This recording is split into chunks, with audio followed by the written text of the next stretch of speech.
السلام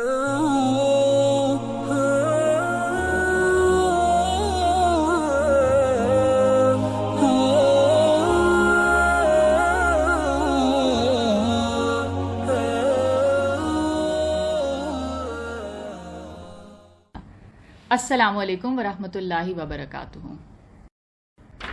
اعوذ باللہ من الشیطان الرجیم. بسم اللہ الرحمن الرحیم. اللہم ارنا الاشیاء کما ہی. اے اللہ ہمیں چیزیں ویسی دکھائیے جیسے کہ وہ ہیں. اللہم ارنا الحق حقا وارزقنا اتباعہ وارنا الباطل باطلا وارزقنا اجتنابہ. اے اللہ ہمیں سچ کو سچ دکھائیے اور اس کی پیروی کرنے کی توفیق عطا فرمائیے، اور اے اللہ ہمیں غلط کو غلط دکھائیے اور اس سے بچنے کی توفیق عطا فرمائیے. اللہم انفعنا بما علمتنا وعلمنا ما ينفعنا وزدنا علما. اے اللہ ہمیں فائدہ پہنچائیں اس علم سے جو ہم حاصل کریں، اور ہمیں وہ علم سکھائیں جس سے ہمیں فائدہ ہو، اور ہمیں علم میں بڑھائیں. آمین یا رب العالمین. آمین. آج انشاءاللہ ہم سورہ انفطار سے شروع کریں گے، which is سورہ نمبر 82 of the 30th Sipara. And ٹھیک ہے، اینڈ جیسے ہم بات کر چکے ہیں کہ جو مکی سوراز ہوتی ہیں ان کی جو تھیم ہوتی ہے یا ان کا جو فوکس ہوتا ہے، it is the oneness of God and آخرت، اور آخرت میں جو اکاؤنٹیبلٹی انسانوں کی ہوگی، اور اس اکاؤنٹیبلٹی کو فیس کرنے کے بعد the life, eternal life of pleasure یا اٹرنل لائف آف سفرنگ. ٹھیک ہے، تو آج ہم انشاءاللہ سورہ انفطار شروع کرتے ہیں، which is like I said the 82nd سورہ. اعوذ باللہ من الشیطان الرجیم. بسم اللہ الرحمن الرحیم. اذا السماء انفطرت، جب آسمان پھٹ جائے گا. واذا الکواکب انتثرت، اور جب تارے جھڑ پڑیں گے. وَإِذَا الْبِحَارُ فُجِّرَتْ، اور جب دریا بہہ جائیں گے. وَإِذَا الْقُبُورُ بُعْثِرَتْ، اور جب قبریں اکھیڑ دی جائیں گی. عَلِمَتْ نَفْسٌ مَا قَدَّمَتْ وَأَخَّرَتْ، تب ہر شخص معلوم کر لے گا کہ اس نے آگے کیا بھیجا تھا اور پیچھے کیا چھوڑا. پہلی آیت اِذَا السَّمَاءُ انفطرت، جب آسمان پھٹ جائے گا. انفطرت کا جو ورڈ ہے، اس کا روٹ ورڈ ہے فا تو را، جس کے لٹرل میننگ، اس کے لغوی معنی ہیں پیدا کرنا، شگاف ڈالنا یعنی سوراخ کر دینا یا پھٹ جانا. تو قیامت کے جو نتیجے میں جو تباہی اور جو ڈسٹرکشن ہوگی، جو نیچرل لاز ان پلیس ہیں، ان سب لاز کا درہم برہم ہو جانا، اینڈ ایک کیوس جو ہے نظر آئے گا. تو ان سب چیزوں کا تذکرہ ان آیات میں ہمیں نظر آتا ہے.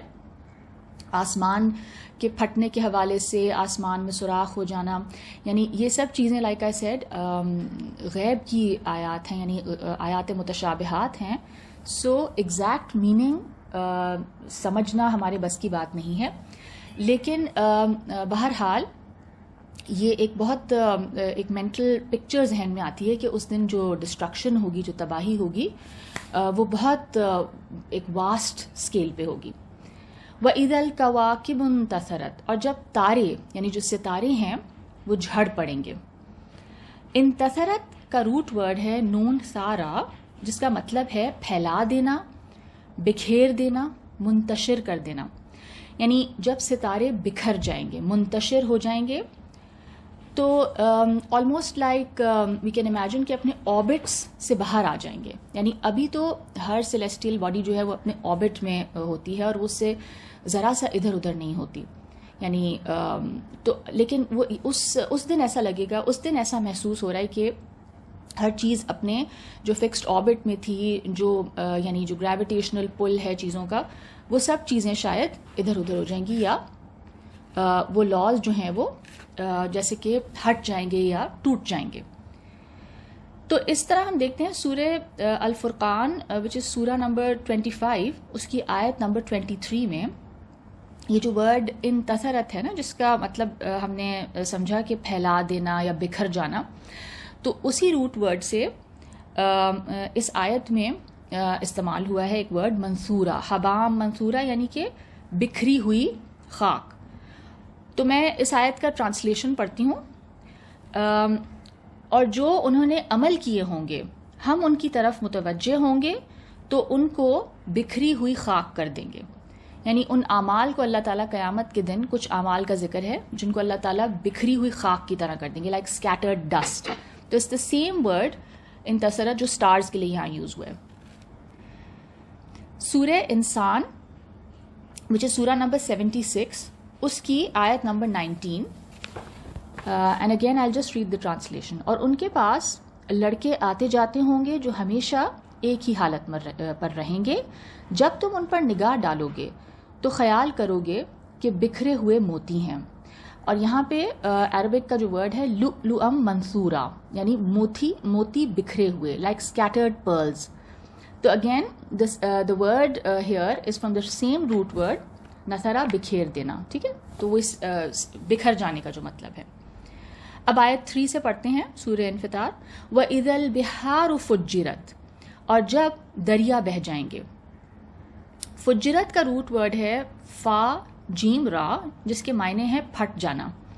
یعنی سمندر جو ہے وہ اپنی جو حدود ہیں اس کو پھاڑ کر باہر آ جائیں گے, ابل پڑیں گے. یعنی اپنی جو ان کی جو لمٹس ہیں سمندر ان سے تجاوز کر جائیں گے, کراس کر جائیں گے, تو بیسکلی زمین کی طرف آ جائیں گے. تو اگین جیسے میں نے کہا کہ جو چیزوں کی جو حدود ہیں, جو لمٹس ہیں, جو چیز جہاں پہ ہے ایک نیچرل لاز کے مطابق, وہ سب چیزیں اپنی حدود سے باہر آ جائیں گی. گویا کہ وہ جو نیچرل لاز ہیں ان میں ڈسٹرپشن آ جائے گی. تو کیوس, کائنات کا جو نظام ہے اس کا درہم بھرم ہونا نظر آ رہا ہے. اگلی آیت وَإِذَا الْقُبُورُ بُعْثِرَتْ, اور جب قبریں اکھیڑ دی جائیں گی. بؤثرت کا جو ورڈ ہے اس کا روٹ ورڈ ہے 4 حروف پر مبنی ہے, با عین ثا را. اس کے معنی ہیں کسی چیز کو الٹ پلٹ کرنا یا کسی چیز کو کھنگالنا. ٹھیک ہے. سورہ زلزال میں بھی ہم دیکھتے ہیں کہ ذکر ہے کہ زمین اپنا بوجھ نکال پھینکے گی. یعنی قیامت کا جو زلزلہ آئے گا اس کے بعد کیا ہوگا, زمین اپنے جو سارے بوجھ ہے وہ باہر پھینک دے گی. جو کچھ زمین کے اندر بیرڈ ہے وہ باہر آ جائے گا. اور سورہ الانشقاق میں بھی ہے کہ زمین اپنے اندر کی ہر چیز باہر نکال کرے گی اور خالی ہو جائے گی. ٹھیک ہے, یہ صورت ہم اس کے بعد پڑھیں گے انشاءاللہ, یعنی اسی 30 سے پارے میں انشاءاللہ. تو یعنی زمین کی سٹیٹ بھی بتا دی گئی کہ وہ بھی جس طریقے سے جیسے زمین میں گریوٹی ہے اور ہر چیز زمین کے اندر محفوظ ہے, یعنی جو کچھ ہم زمین میں ڈال دیتے ہیں تو وہ زمین کے اندر ہی رہتا ہے, اسٹیبل رہتا ہے. لیکن اس دن اگین وہ بھی لاز ریورس ہو جائیں گے اور زمین اپنی چیزیں باہر پھینکنا شروع کر دے گی. عالمت نفس ما قدمت و اخرت, تب ہر شخص معلوم کر لے گا کہ اس نے آگے کیا بھیجا تھا اور پیچھے کیا چھوڑا تھا. اب یہ جو اس سے جو پچھلی آیات ہیں اس میں ہم دیکھتے ہیں کہ اذا سے بات شروع ہو رہی ہے نا, یعنی اذا السماء انفطرت, جب آسمان پھٹ جائے گا, جب ستارے بکھر جائیں گے, اسی طرح جب دریا بہہ جائیں گے. تو یہ سب کہہ کے پھر کیا کہا, اس کا جواب ہے. یعنی اس دن پھر کیا ہوگا, اس دن ہر شخص معلوم کر لے گا کہ اس نے آگے کیا بھیجا تھا اور پیچھے کیا چھوڑا تھا. اب اس سے کیا مراد ہے کہ آگے کیا بھیجا تھا اور پیچھے کیا چھوڑا تھا. تو اس میں ہم دیکھتے ہیں کہ I found about 5 opinions. ایک اوپینین تو یہ ہے کہ جو اعمال انسان نے, یعنی جو ڈیڈز ہیں, ایک انسان نے کر لیے, اور یعنی اچھے کام جو اس نے کر لیے یا برے کام بھی, اور وہ آگے چلے گئے, وہ ریکارڈ ہو گئے. اور جو اس نے چھوڑ دیے, یعنی جو اس نے نہیں کیے تو وہ ڈیلے ہو گئے, تو وہ رہ گئے, تو وہ پیچھے رہ گئے, تو وہ اخرت ہے. ٹھیک ہے. پھر ایک اور اوپینین ہے کہ جو صدقات وہ کرتا رہا, جو چیریٹی وہ کرتا رہا, اور پھر وہ اس کے حق میں ریکارڈ ہوتی رہی آخرت میں, وہ قدمت ہے. اور جو مال لیفٹ اوور تھا, جو انہیریٹنس تھی اس کی, جو میراث تھی, وہ اس نے چھوڑ دی, تو وہ اخرت ہے. اسی طرح جو گناہ اس نے آگے بھیجے وہ قدمت ہے, اور جو نیکیاں اس نے چھوڑی یا نہیں کی وہ اخرت ہیں. اور نمبر 4, انسان نے جو اعمال جلدی کر لیے, جن کو اس نے پرائیورٹائز کیا اپنی زندگی میں, ٹھیک ہے. وہ کیا ہیں؟ وہ قدمت ہیں. وہ اس نے جلدی کیا، ان کو اس نے ٹاپ پرائیورٹی پہ رکھا. ٹھیک ہے. کچھ کام ایسے ہوتے ہیں نا جو ہم جن کو ہم پرائیورٹائز کرتے ہیں، تو وہ ہم تقریباً روز ہی کر رہے ہوتے ہیں. ٹھیک ہے. یا ہم ان کو امپورٹنس دیتے ہیں اور وہ کام ہم کر لیتے ہیں. اور کچھ کام ایسے ہوتے ہیں کہ جو ہم ڈیلے کرتے رہتے ہیں، ڈیفر کرتے رہتے ہیں. تو وہ ہم کہتے ہیں کہ تو اس سے یہ پتہ چل رہا ہے کہ وہ کام اس نے اپنی ارلی لائف میں کر لیے تھے تو وہ قدمت ہیں، اور جو اس نے اپنی لیٹر لائف میں کیے، بڑھاپے میں کیے، تو وہ ڈیلے کیے، وہ اخرت ہیں. اور اسی طرح علامہ آیت اللہ ناصر مکارم شیرازی کی رائے میں قدمت سے مراد وہ اعمال ہیں جو انسان نے اپنی زندگی میں کر لیے، اور اخرت سے مراد صدقہ جاریہ بھی ہو سکتا ہے. یعنی جو کام، ایک کام آپ نے اچھا کام شروع کیا and then you passed away, but وہ کام آپ کے بعد کنٹینیو ہوتا رہا. یعنی ایک کوئی ہاسپٹل تھا، یا کوئی آرگنائزیشن تھی، یا کوئی کتاب آپ نے لکھی تھی جس سے لوگ بینیفٹ کرتے رہیں. It can be in various forms, کہ جو آپ کے ڈیتھ کے بعد بھی آپ کے حق میں نیکیوں کے طور پہ ریکارڈ ہوتا رہے وہ کام، اس کو صدقہ جاریہ کہتے ہیں. تو یہ سارے میننگز ہیں. I hope this is clear, and if there are any questions then please note them down and we can discuss it after the class. اگلی آیت اچھا، اب ہم دیکھتے ہیں سورہ التکویر کی آیت نمبر 14. اس میں بھی یہی بات کی گئی ہے. یہ سورہ ہم پڑھ چکے ہیں. علمت نفس ما احضرت، تب ہر شخص معلوم کر لے گا کہ وہ کیا لے کر آیا ہے.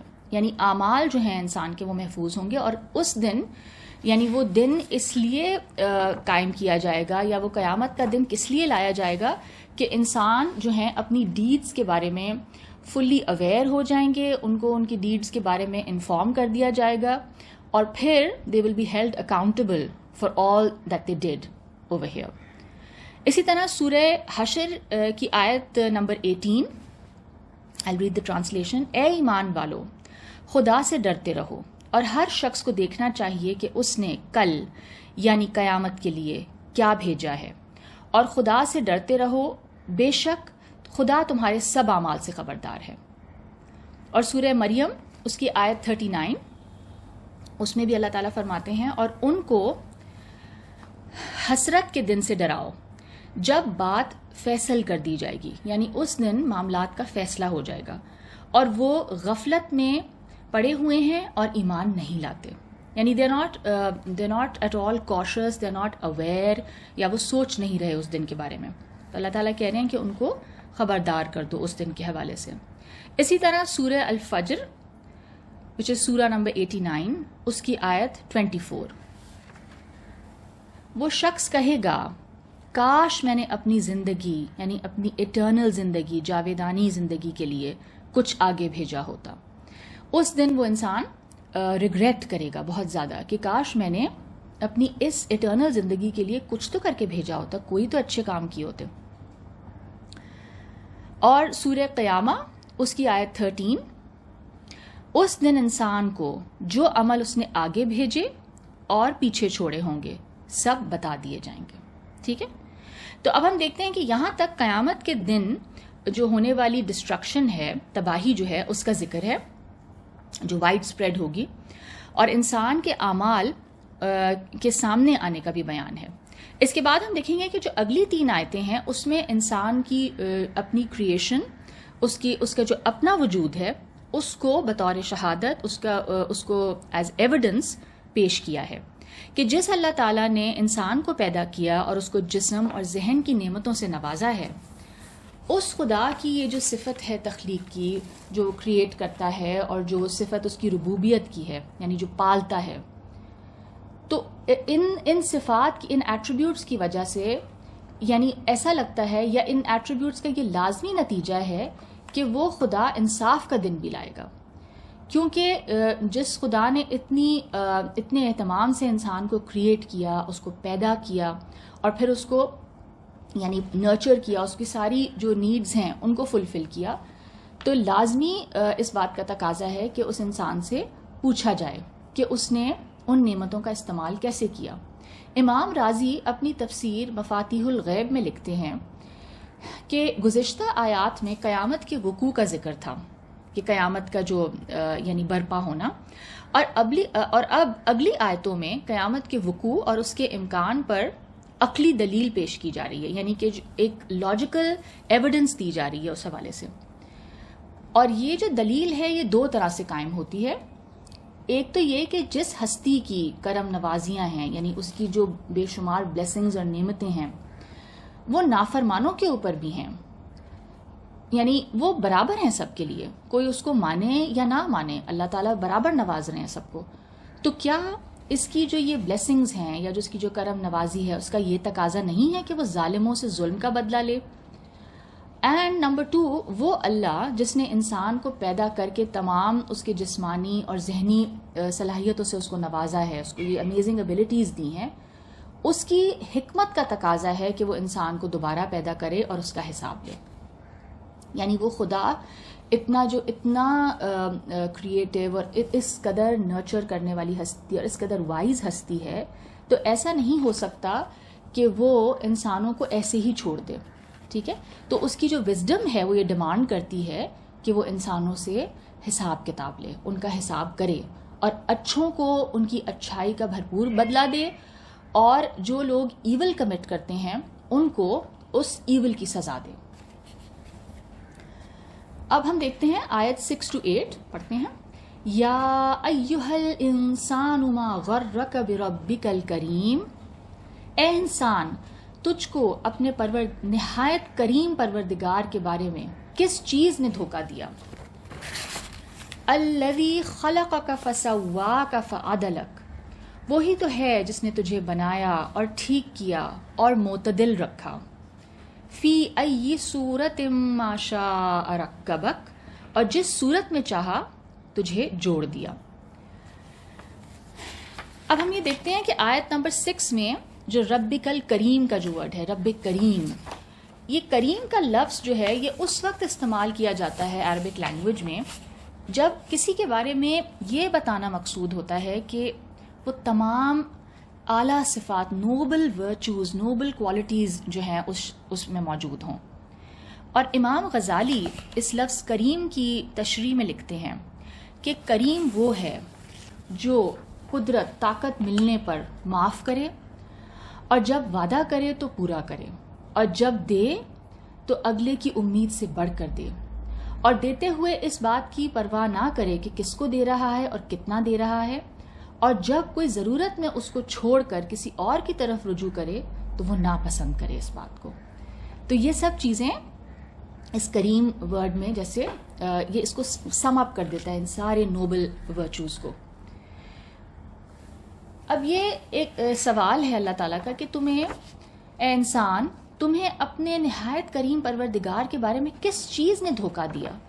یعنی یہ سوال کا جو انداز ہے یہ انسان کو جھنجھوڑنے کے لیے ہے کہ وہ انسان جو حیات بعد الموت یعنی لائف آفٹر ڈیتھ اور اللہ تعالیٰ کی صفت ربوبیت اور اس کی جو ساری چیزیں اس کو نظر آ رہی ہیں کہ اللہ تعالیٰ کیسے نرچر کر رہے ہیں، کیسے پرووائڈ کر رہے ہیں، ان سب چیزوں کو وہ ڈینائی کر رہا ہے، ان سب چیزوں کا منکر بن رہا ہے.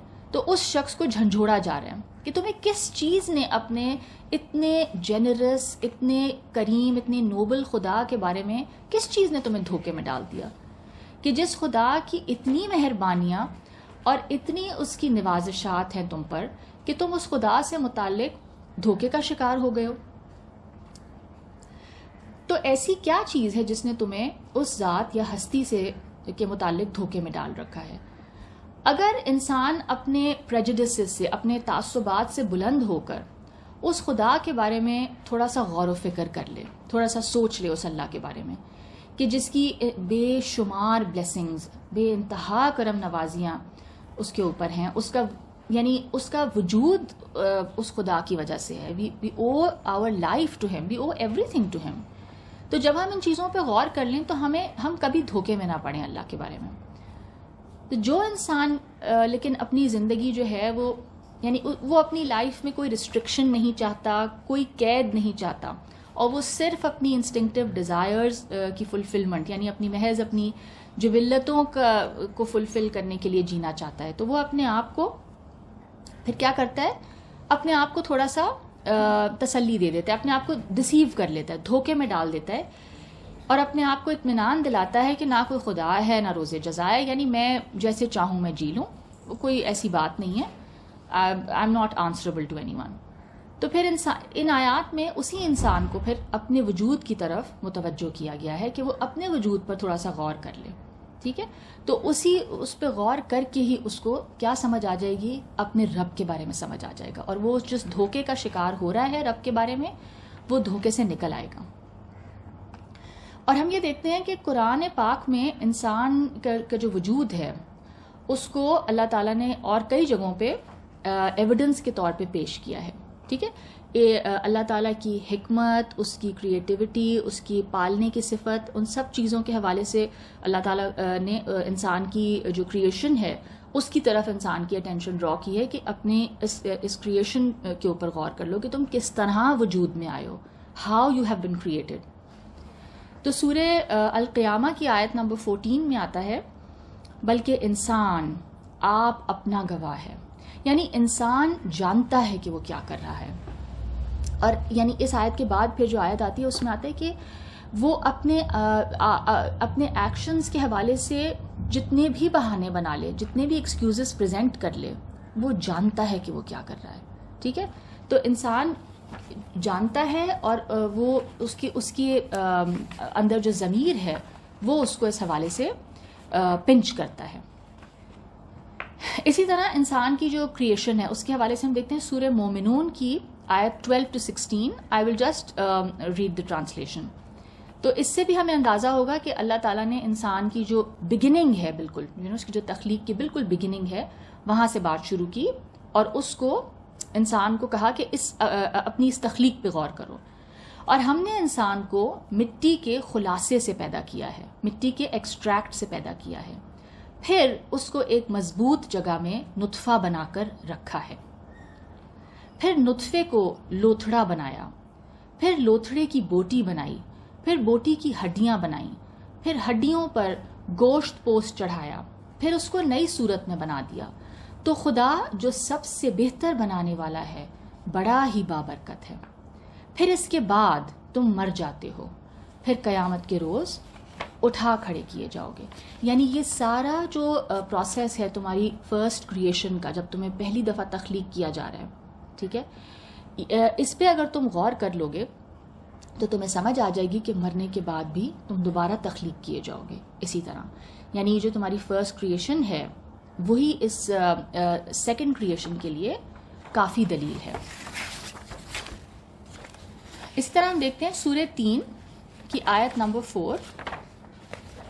اللہ تعالیٰ فرماتے ہیں، ہم نے انسان کو بہت اچھی صورت میں پیدا کیا، احسن تقویم.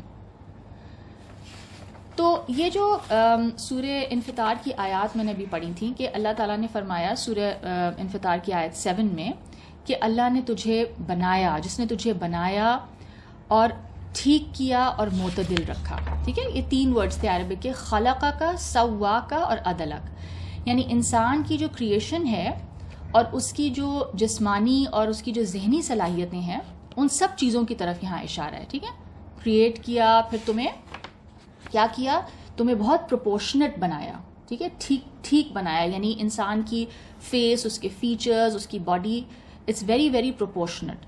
And not only is it proportionate but it is pleasing to the eyes and it's also very balanced. یعنی سب چیزوں کو بیلنس رکھا گیا، ایک ہر چیز میں ایک بیوٹی بھی ہے اور اس میں ایک پرپس بھی ہے ہماری پوری باڈی میں.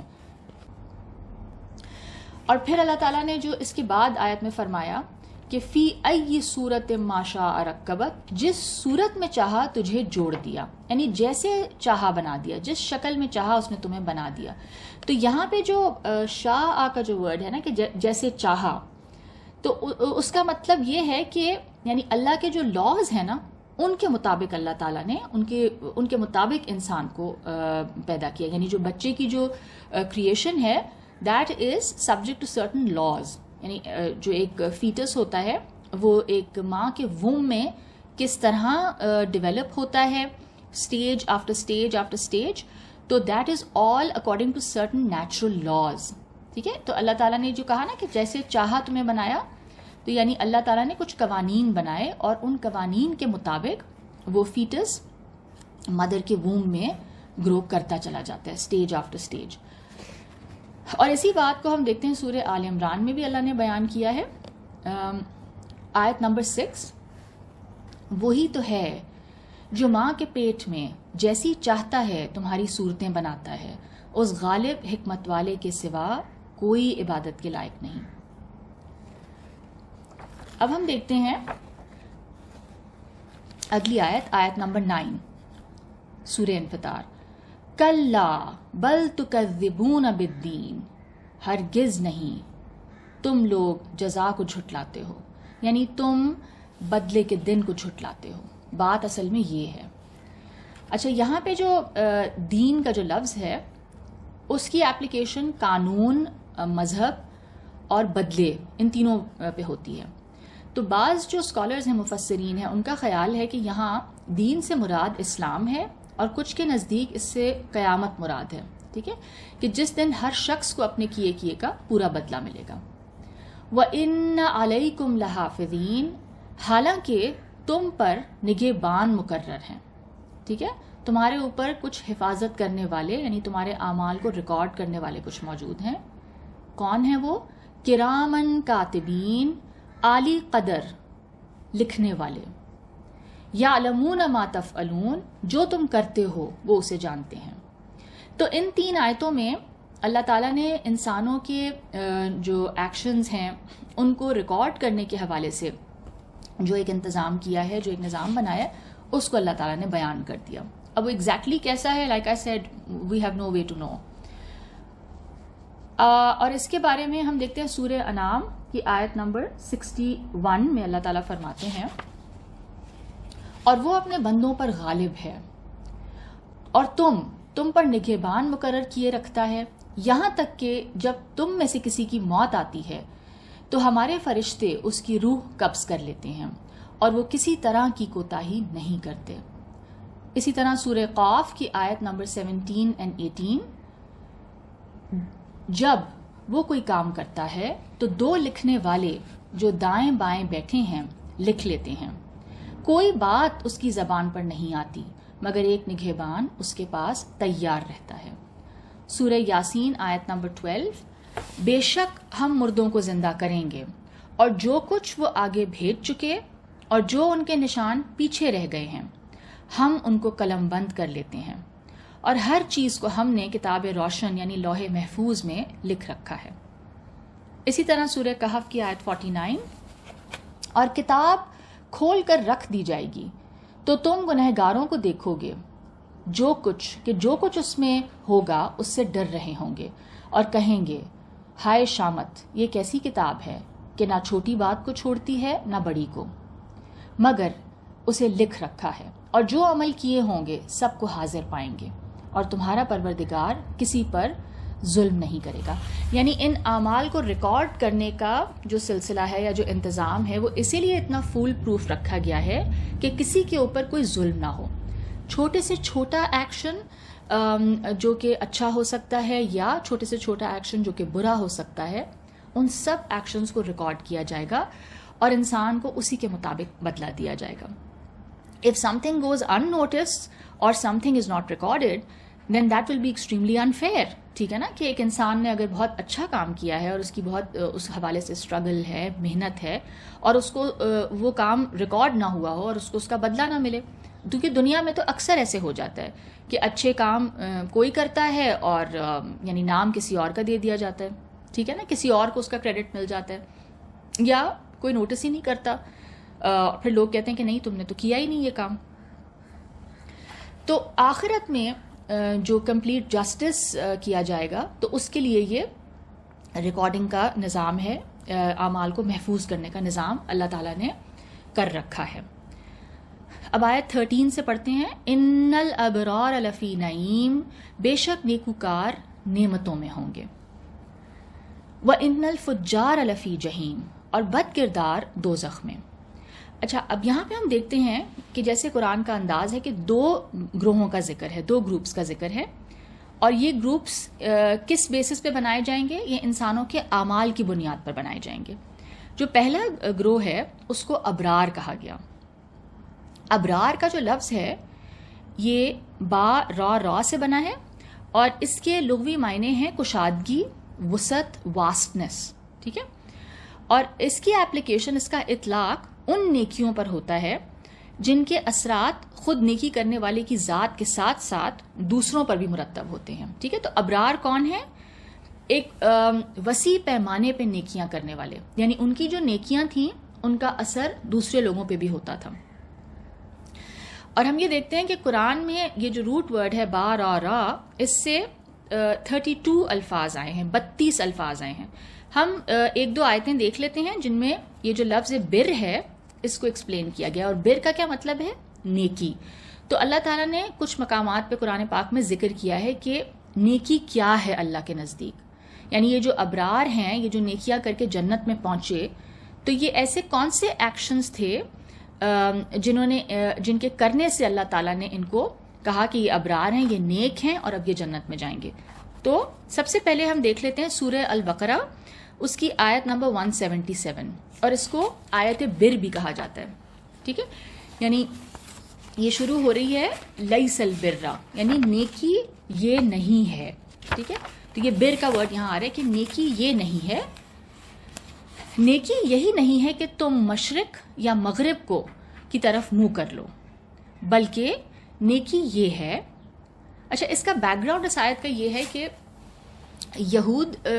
یہودی جو تھے وہ ہم دیکھتے ہیں کہ ان کے حوالے سے قرآن پاک میں بہت جگہ یہ بات اللہ تعالیٰ نے فرمائی ہے کہ وہ بہت زیادہ ریچولسٹک ہو گئے تھے، اینڈ وہ نیکیوں کو یعنی وہ کچھ ریچولز تھے جن کی پرفارمنس کو وہ بہت اعلیٰ درجے کی نیکی سمجھتے تھے، اور وہ محض ان ریچولز کی ادائیگی کو ہی نیکی سمجھتے تھے. تو اللہ تعالیٰ نے ان کی اس بات کی ایک طرح سے تردید کی اور فرمایا کہ نیکی صرف یہ نہیں ہے کہ تم مشرق یا مغرب کو قبلہ سمجھو اور اس کی طرف منہ پھیر کے نماز پڑھو. یعنی ان کی ڈیبیٹ کیا ہوتی تھی آپس میں کہ اس طرف قبلہ ہے یا قبلہ اس طرف ہے، یعنی ایسٹرن پارٹ ہونا چاہیے یا ویسٹرن پارٹ ہونا چاہیے.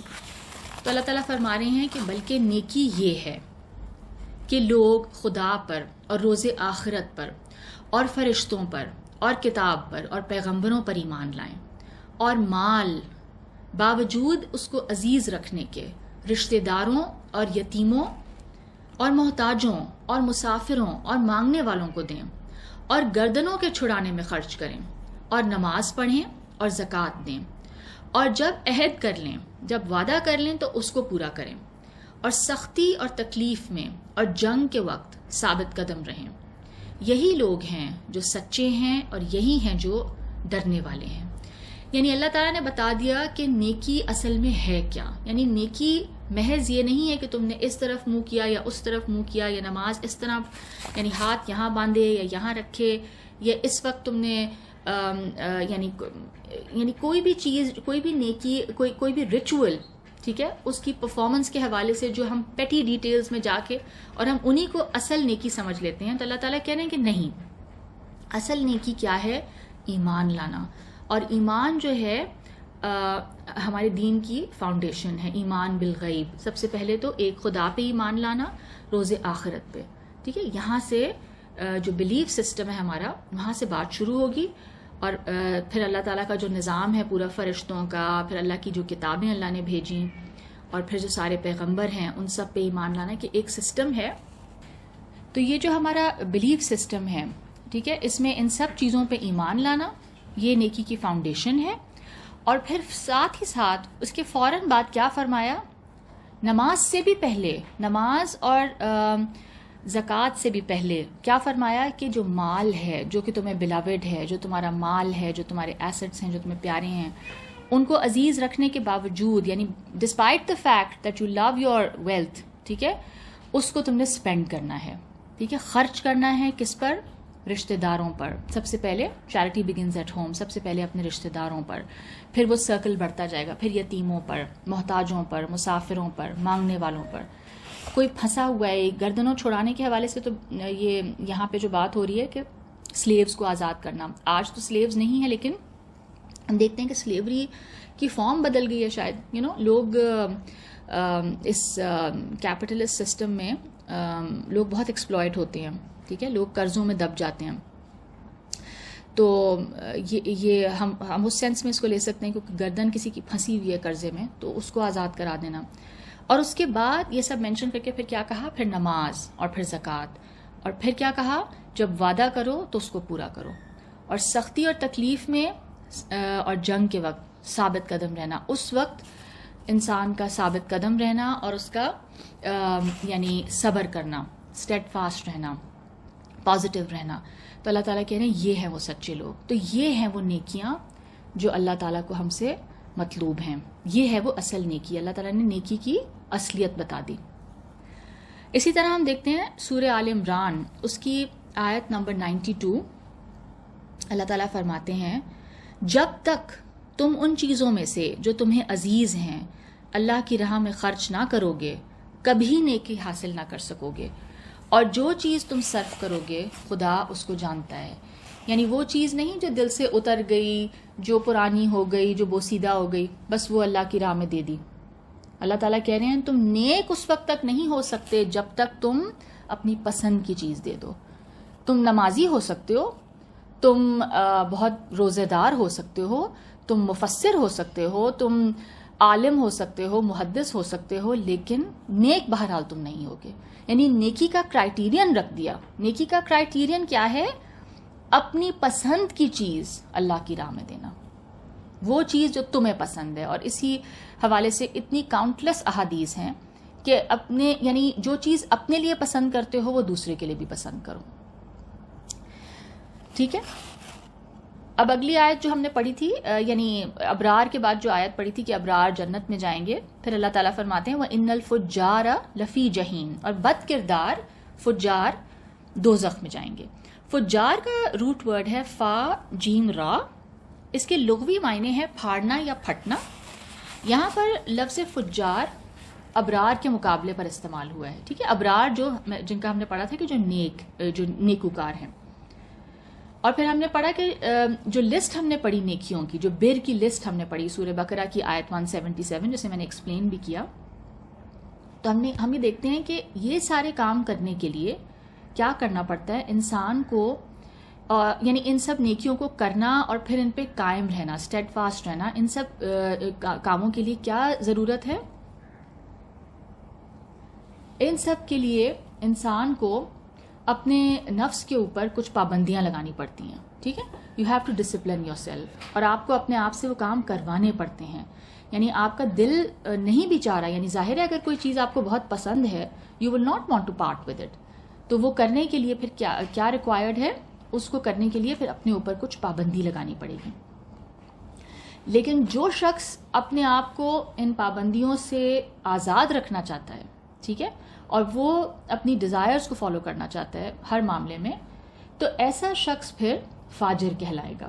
یعنی وہ ان لمیٹیشنز، یعنی وہ ان پابندیوں یا ان ڈسپلن والی چیزوں میں نہیں رہنا چاہتا، وہ ان سب چیزوں سے آزاد رہنا چاہتا ہے.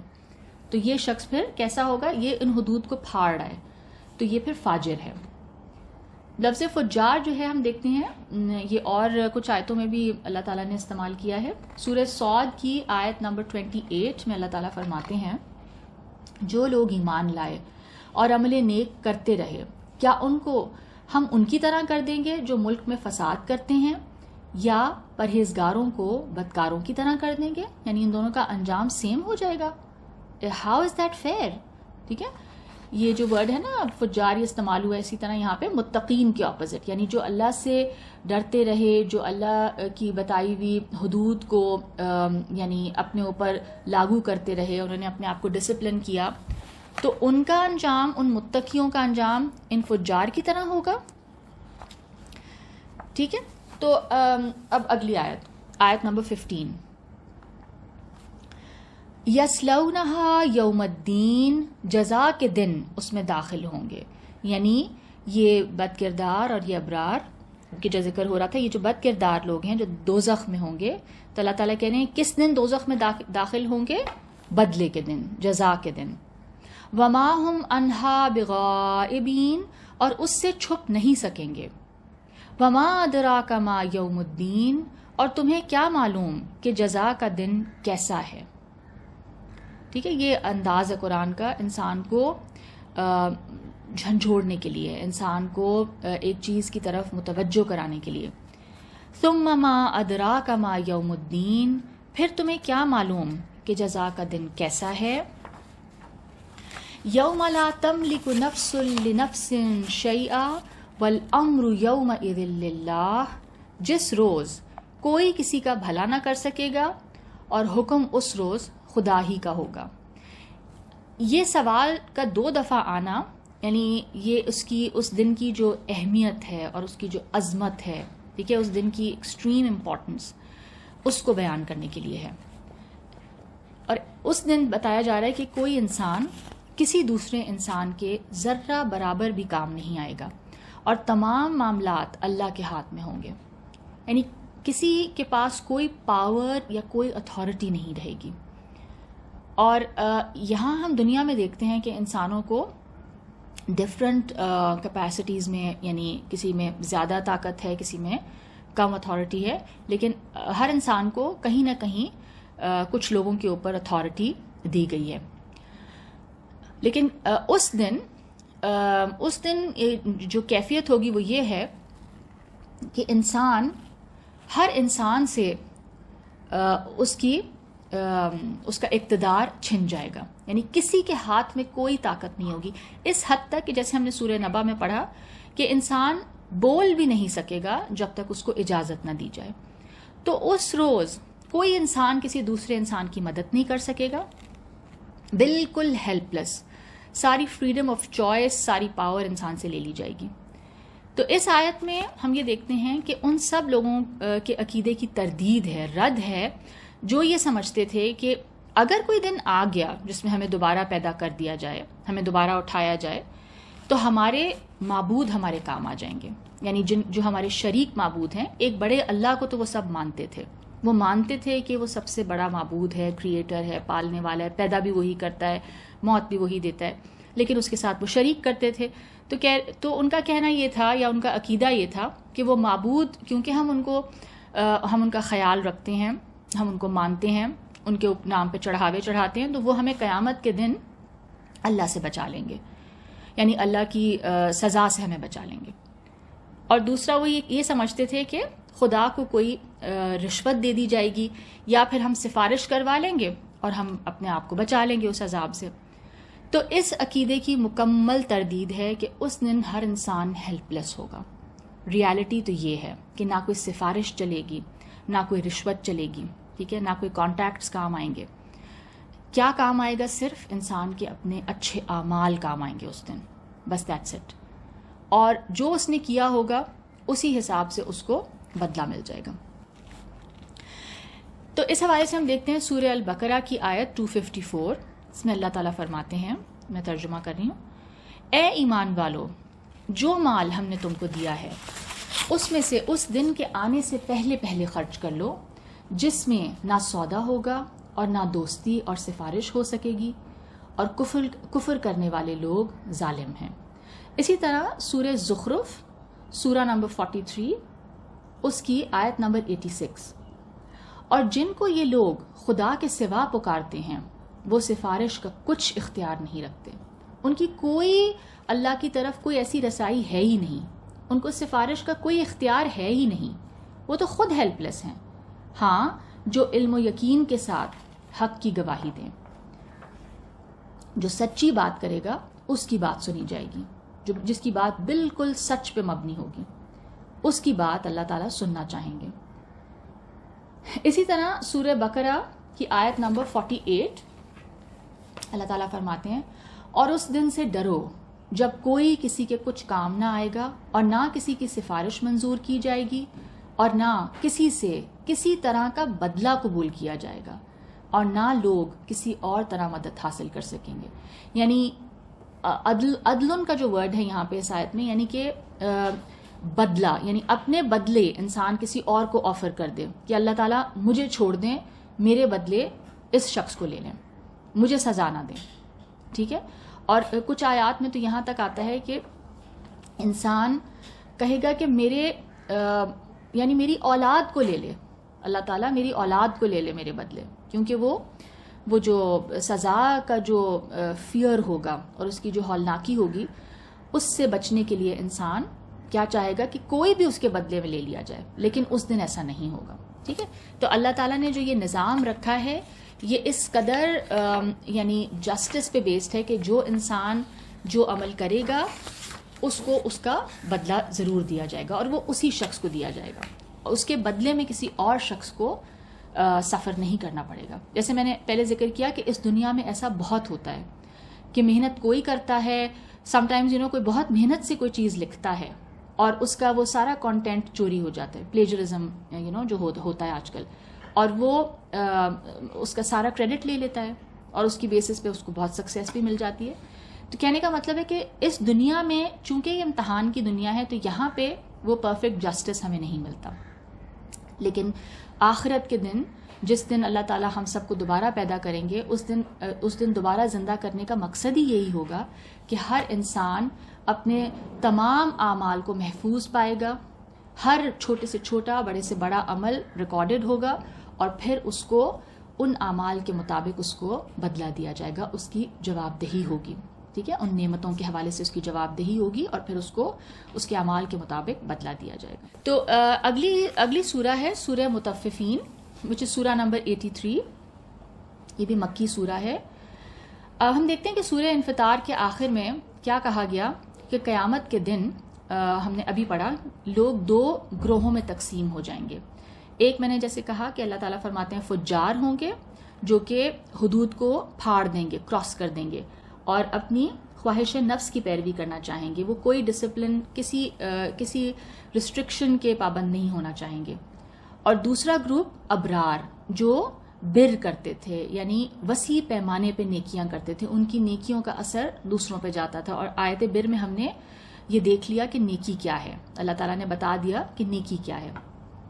تو وہ ابرار اور فجار یہ دو گروہ ہو جائیں گے، اور اس دن مکمل انصاف ہوگا کیونکہ تمام لوگوں سے ہر طرح کے اختیارات چھین لیے جائیں گے، اور وہ سارے اختیار اور اقتدار کا جو مرکز ہوگا وہ صرف خدائے واحد کی ذات ہوگی. تو ہم یہ دیکھتے ہیں کہ اب یہ جو اگلی سورہ کی جو ابتدا ہے وہ ان لوگوں کو وارن کیا جا رہا ہے، ان لوگوں کی ایک تنبیہ کے ساتھ یہ سورت کی ابتدا ہو رہی ہے جو آخرت میں جواب دہی کے احساس سے بالکل غافل ہیں، اور اس قدر غافل ہیں کہ وہ جو بیسک ہیومن جو ورچوز ہیں، بنیادی انسانی اخلاقیات ہے، اس کا بھی وہ خیال نہیں رکھتے. ٹھیک ہے، اور اس بنیادی انسانی اخلاقی قدر کو ایک بیس بنا کے، بنیاد بنا کے اس سورہ میں جو قیامت کی ضرورت ہے اس کو واضح کیا گیا. یعنی یہ جو ایک حس ہے، جو ضمیر ہے ایک انسان کے اندر رکھا ہوا، جو ہر انسان کے اندر ہے، جس کو فرائڈ نے شاید سپر ایگو کہا ہے. ٹھیک ہے، کہ وہ جو ایک ہمارے اندر ایک sense of right and wrong ہے. ٹھیک ہے، تو وہ جو حص ہے انسان کے اندر، اس کو اللہ تعالیٰ نے بنیاد بنایا، اور پھر کہا کہ قیامت کی ضرورت اس سے بھی اسٹیبلش ہوتی ہے، اس ضمیر کے موجود ہونے کی وجہ سے. یعنی وہ جو بنیادی اخلاقی اقدار ہیں جو انسان کی، جیسے میں نے کہا، اس کے نفس کے اندر موجود ہیں، ان میں کیا ہے کہ ایک انسان ظلم اور ناانصافی کو پسند نہیں کرتا، ہی ہیٹس اٹ، اسے نفرت کرتا ہے، اور جسٹس کو پسند کرتا ہے، عدل و انصاف کو پسند کرتا ہے. اور اس بات کا اندازہ ہم یہ کہہ سکتے ہیں کہ نہیں، ہر کوئی ایسا نہیں ہے. ٹھیک ہے نا، مطلب ہمیں ایسا لگتا ہے کہ نہیں، ہر کوئی صحیح اور غلط میں ڈفرینشیٹ نہیں کر پاتا. لیکن اس بات کا اندازہ ہمیں اس وقت ہوتا ہے کہ جب کوئی ظالم شخص ہوتا ہے نا، مثلاً کوئی چور ہے. ٹھیک ہے، اس کے ساتھ جب ظلم کا ارتکاب ہو، یعنی اس کے ساتھ کوئی ظلم کرے، یعنی چور کے گھر میں اگر کوئی چوری کرتا ہے یا پھر اس کے ساتھ کوئی زیادتی کی جاتی ہے، تو کیا ہوتا ہے، وہ اسے کبھی بھی پسند نہیں کرے گا. حالانکہ وہ خود وہ کام کرتا ہے، وہ دوسروں کو راب کرتا ہے، ان سے ان کی چیزیں ہتھیا لیتا ہے، لیکن اگر اس کے ساتھ وہ کام کیا جائے تو وہ نہیں پسند کرے گا. تو اس سے کیا پتا چل رہا ہے، یعنی in his heart of heart he knows that this is wrong. اگر وہ یہ نہ سمجھتا تو وہ اپنے لیے وہ چیز پسند کرتا، وہ اس کو برا نہیں سمجھتا. ٹھیک ہے، تو قرآن پاک میں ہم دیکھتے ہیں کہ اور کئی مقامات پر بھی انسان کی جو یہ فطرت ہے یا جو اس کا جو یہ جو ضمیر یا کانشنس ہے، اس کو قیامت کے وقوع کے لیے دلیل بنایا ہے. سورہ قیامہ آیت نمبر 14 اور 15 میں ہم دیکھتے ہیں بل الانسان علی نفسہ بصیرہ، بلکہ انسان آپ اپنا گواہ ہے. ولو القی معاذیرہ، گو وہ کتنے ہی بہانے پیش کرے. یعنی انسان کو پتہ ہے کہ وہ کیا کر رہا ہے، ٹھیک ہے، اس کا جو ذہن ہے وہ اس بات کو سمجھتا ہے. یعنی وہ یہ سمجھتا ہے کہ جب اس نے اپنی کسی نفسانی خواہش کو پورا کرنے کے لیے زیادتی کر دی کسی پہ، he knows that what he is done is wrong. اب وہ اس کو جسٹیفائی جس طرح بھی کر لے، ٹھیک ہے، آپ کا مائنڈ اس کو جسٹیفائی کرتا ہے کیونکہ آپ کے اندر ایک کانفلکٹ پیدا ہوتا ہے، آپ پریشان ہوتے ہیں، آپ ڈسٹرب ہوتے ہیں، آپ کی کانشنس آپ کو پنچ کرتی جاتی ہے. تو پھر آپ اپنے آپ کو سیٹل کرنے کے لیے یا اپنے مائنڈ کو سارٹ آف پرسکون کرنے کے لیے انسان کیا کرتا ہے؟ ایکسکیوزز، کہ نہیں بٹ وہ تو ضروری تھا نا، یا یہ تو یہی اسی طرح ہو سکتا تھا، یا اور پھر میں کیا کرتی. تو انسان اپنے اس کام کو جسٹیفائی کر لیتا ہے، ٹھیک ہے، اور وہ جو جسٹیفیکیشنز ہیں وہ کر کے پھر انسان سکون میں آ جاتا ہے، لیکن وہ جانتا ہے کہ جو اس نے کیا وہ صحیح ہے یا غلط ہے. اسی طرح ہم دیکھتے ہیں سورہ نساء کی آیت نمبر 9، اس میں ذکر ہو رہا ہے، یعنی جو آیات وراثت ہیں ان کا ذکر ہے، اور یہ بتایا جا رہا ہے کہ ایک شخص اگر اپنے بچے، یعنی کوئی شخص یہ نہیں چاہے گا کہ اس کی وفات ہو جائے جبکہ اس کے بچے بہت چھوٹے ہوں، اور وہ یعنی اس کے بعد وہ بچے پریشان ہوں اور ان کو ان کا حق نہ دیا جائے. یہ کوئی بھی نہیں چاہے گا، ٹھیک ہے. تو اب میں اس کا ترجمہ پڑھ لیتی ہوں. اور ایسے لوگوں کو ڈرنا چاہیے جو اپنے بعد ننھے بچے چھوڑ جائیں اور ان کو ان کی نسبت خوف ہو کہ ان کے مرنے کے بعد ان بیچاروں کا کیا حال ہوگا. بس چاہیے کہ یہ لوگ خدا سے ڈریں اور معقول بات کریں، یعنی یہ صحیح بات کریں. یعنی انسان جو سلوک اپنی اولاد کے لیے کبھی نہیں چاہے گا تو وہ سلوک کسی اور کی اولاد کے ساتھ وہ خود کیسے کر سکتا ہے، ٹھیک ہے. تو انسان کی فطرت میں کیا نظر آتا ہے کہ جو خیر و شر کا تصور موجود ہے، جیسے میں نے کہا اس کو قرآن نے یہاں بنیاد بنا کر کہا، بنیاد بنایا. اور ہم مولانا امین اصلاحی اپنی تفسیر میں لکھتے ہیں کہ قرآن نے اس صورت میں انسان کی اسی فطرت کو شہادت کے طور پہ پیش کر کے یہ تذکیر فرمائی ہے، یہ یاد دہانی کی ہے کہ اللہ تعالیٰ خود عادل ہے اور اس نے اپنے بندوں کے اندر بھی عدل اور خیر کی محبت ودیت فرمائی ہے، ڈالی ہے. اس وجہ سے لازمی ہے کہ وہ ایک ایسا دن لائے جس میں ان لوگوں کو بھرپور انعام دے جو اپنی فطرت کے اس نور کی قدر کریں، اور ان لوگوں کو سزا دیں جو اس کی بے حرمتی کریں. یعنی انسان کی کانشنس یہ ڈیمانڈ کرتی ہے، ہمارے اندر کی یہ نیڈ ہے، ہم چاہتے ہیں کہ انصاف ہو، ٹھیک ہے. اور اسی لیے اللہ تعالیٰ کہہ رہے ہیں کہ یہ جو ہمارے اندر کی آواز ہے یہ اس بات کی بہت بڑی ایویڈنس ہے، دلیل ہے کہ قیامت آئے گی. اب یہ شروع کرتے ہیں سورہ مطففین. ویل للمطففین، ناپ اور تول میں کمی کرنے والوں کے لیے خرابی ہے. لفظ ویل جو ہے اس کے کئی معنی ہیں. اس کے جو لفظی معنی ہیں وہ ہے ہلاکت، بربادی اور کسی کو آر دلانا، شرم دلانا. اس کے مفہوم کے اعتبار سے کچھ اقوال ہیں. جہنم میں ایک وادی، جہنمیوں کی پیپ، آگ، ہلاکت، سب سے بھاری عذاب، کسی کو ہلاکت اور بربادی کی بد دعا دینا. مطففین کا جو ورڈ ہے اس کا روٹ ورڈ ہے طافا. اس کے لغوی معنی ہم دیکھتے ہیں کم کرنا، کمی کر دینا، ڈنڈی مارنا، دوسروں کے حقوق میں ڈنڈی مارنا، اور اپنے حقوق کے حصول میں کوئی رعایت نہ کرنا. یعنی جب آپ کو اپنا حق چاہیے تو آپ کو پورا چاہیے، اس میں ذرا سی بھی رعایت نہیں، اور دوسروں کا جب حق دینے کی باری آئے تو اس میں کمی کر دینا، ڈنڈی مار جانا. آگے اس بات کی وضاحت آ رہی ہے کہ مطففین کون ہیں. الذین اذا اکتالوا علی الناس یستوفون، جو لوگوں سے ناپ کر لیں تو پورا لیں. وَإِذَا كَالُوهُمْ أَوْ وَزَنُوهُمْ يُخْسِرُونَ، اور جب ان کو ناپ کر یا تول کر دیں تو کم کر دیں۔ ان آیات میں ہم یہ دیکھتے ہیں کہ وہ اس ذہنیت کو دکھایا گیا ہے، یعنی اس مائنڈ سیٹ کو دکھایا گیا ہے جو اپنا حق تو پورا لیتا ہے اور جو جب دوسروں کو حق دینے کی باری آتی ہے تو ڈنڈی مار جاتا ہے۔ اور آپ یہ دیکھیں کہ صرف یہ ٹینجبل حوالے سے نہیں ہے، ٹینجبل چیزوں کے حوالے سے نہیں ہے، یعنی صرف ناپ تول تک بات نہیں رہتی، بلکہ انسان کی جو پوری زندگی ہے نا، اس میں اس کے تمام رویے یہ دکھا دیتے ہیں، ان تمام رویوں میں اس بات کا اظہار ہوتا ہے۔ سورہ رحمان آیت 8 اور 9 میں ان کا ترجمہ پڑھ لیتی ہوں کہ ترازو میں حد سے تجاوز نہ کرو اور انصاف کے ساتھ ٹھیک تولو اور تول کم مت کرو۔ اسی طرح سورہ انعام آیت 152 اور یتیم کے مال کے پاس بھی نہ جانا مگر ایسے طریقے سے کہ بہت ہی پسندیدہ ہو، یہاں تک کہ وہ جوانی کو پہنچ جائے، اور ناپ تول انصاف کے ساتھ پورا پورا کیا کرو۔ ہم کسی کو تکلیف نہیں دیتے مگر اس کی طاقت کے مطابق، اور جب کوئی بات کہو تو انصاف سے کہو، گو وہ رشتہ دار ہی ہو، اور خدا کے عہد کو پورا کرو۔ ان باتوں کا خدا تمہیں حکم دیتا ہے تاکہ تم نصیحت حاصل کرو۔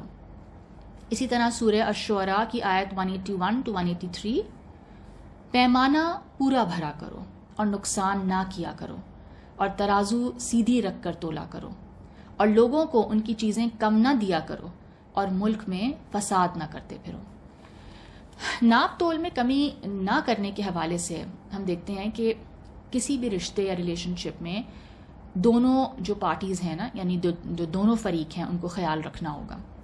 یعنی اگر ہم یہ کہتے ہیں کہ مثلاً ایک امپلائر امپلائی ریلیشن شپ ہے، ٹھیک ہے، مالک اور ملازم کا ریلیشن شپ ہے، تو اس میں ہم یہ دیکھیں گے کہ جو امپلائر ہے، جو مالک ہے، وہ اپنے ملازم کے کام کے مطابق، اس کے کام کے حساب سے اس کو تنخواہ دے، اور اگر وہ نہ دے، وہ کم دے، تو پھر یہ کیا ہوگا؟ یہ تطفیف ہوگی، یہ ڈنڈی مارنا ہوگا، یہ حق مارنا ہوگا اس امپلائی کا۔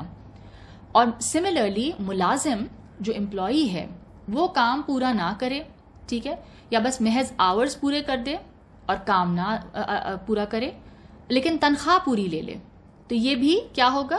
یہ بھی تطفیف ہوگی، یہ بھی ڈنڈی مارنا ہوگا، یہ بھی حق مارنا ہوگا۔ اگلی آیت، الا یظن اولئک انہم مبعوثون، کیا یہ لوگ نہیں جانتے کہ اٹھائے بھی جائیں گے؟